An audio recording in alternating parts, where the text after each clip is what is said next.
এক মেয়ে তার শ্বশুর বাড়ি যাওয়ার আগে বাবাকে প্রশ্ন করলো, বাবা, আমাদের সামনের উঠোনের ওই গাছটাকে কি পেছনের বাগানে লাগানো যায় না?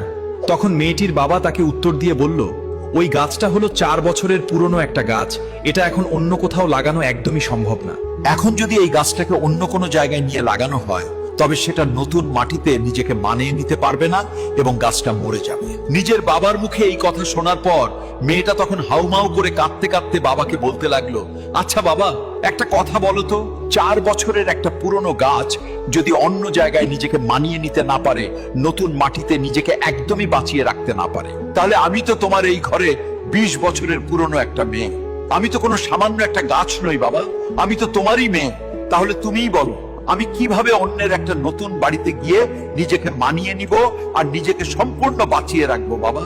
মেয়ের মুখে এমন একটা কথা শোনার পর তার পরিবারের সবাই যেন একদম অবাক হয়ে গেল, আর তার বাবা অঝরে হাউমাউ করে কাঁদতে লাগলো। আসলে আমরা ছেলেরা মেয়েদের জীবনটাকে যতটা বেশি সহজ বলে মনে করি, তাদের জীবনটা কিন্তু ততটাও বেশি সহজ নয়, অনেক কঠিন। তাই আমি এই পৃথিবীর প্রত্যেকটা ছেলেকে বলবো, আপনারা সবাই দয়া করে মেয়েদেরকে মন থেকে সম্মান করতে শিখুন এবং তাদের ভালোবাসুন।